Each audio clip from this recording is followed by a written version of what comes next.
శ్రీమాత్రే నమః. ఈరోజు మనం కొత్త ఒక విషయాన్ని మనం తెలుసుకోవాలంటే ఇది వరకు కూడా తెలిసి ఉండొచ్చు, మనం గ్రంథాల్లోనూ అన్నింటిలోనూ తెలుసుకుంటాం. కానీ ఈ యొక్క యూట్యూబ్ ద్వారా ఇది మీకు చాలా ఉపయోగపడే ప్రతి ఒక్కరికి కూడా జీవితంలో తెలుసుకోవాల్సిన ఉపయోగపడే ఒక అద్భుతమైనటువంటి సబ్జెక్ట్ అండి. ఈ నవగ్రహాలకి మనం చేస్తాం కదా, ఆదిత్యాయ సోమాయ మంగళాయ బుధాయ చ గురు శుక్ర శనిభ్యశ్చ రాహవే కేతువున, ఈ 9 గ్రహాలు ఉన్నాయి కదా. ఈ 9 గ్రహాలు ఎవరు, వాళ్ళ తల్లిదండ్రులు ఎవరు, వాళ్ళ నక్షత్రాలు ఏంటి, వాళ్ళ యొక్క రాశి ఏంటి, వాళ్ళ వర్ణం ఏంటి, వాళ్ళ వాహనం ఏంటి, వాళ్ళకి ఇచ్చే నైవేద్యం ఏంటి, వారికి అధిపతిగా ఉన్నటువంటి నక్షత్రాలు ఏంటి, వాటి గురించి మనము ఇప్పుడు తెలుసుకోబోతున్నాం. అంగారకుడు, మంగళ అని అంటారు. అంగారకుడు ఎర్రని వర్ణం కలవాడు. ఇతను భూదేవి కుమారుడు. మేష వృశ్చిక రాశులకు అధిపతి. దక్షిణాభిముఖుడు.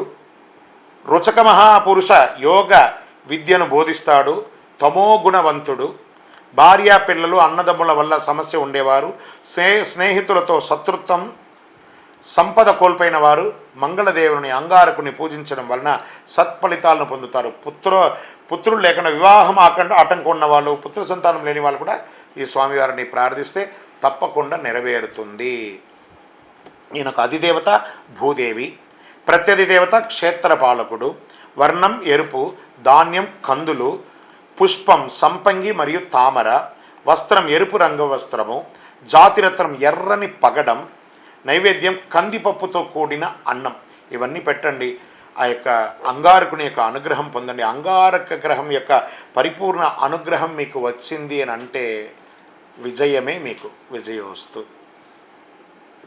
ఇంత అద్భుతమైనటువంటి ఈ నవగ్రహ విశేషాలను తెలుసుకున్న ప్రతి ఒక్కరు కూడా ఆయురారోగ్య ఐశ్వర్యాలతో ఉండాలని ఆ అఖిలాండ కోటి బ్రహ్మాండ నాయకుడు శ్రీ ధర్మశాస్త్ర అయ్యప్ప స్వామి వారిని ప్రార్థన చేసుకుంటున్నాం. తిరుపతికి వచ్చినప్పుడు మన దేవాలయాన్ని తప్పకుండా దర్శనం చేసుకోండి. విజయోస్తు. షేర్ చేయండి, లైక్ చేయండి, సబ్స్క్రైబ్ చేయండి. మరిన్ని వీడియోల కోసం బెల్ సింబల్ పై క్లిక్ చేయండి.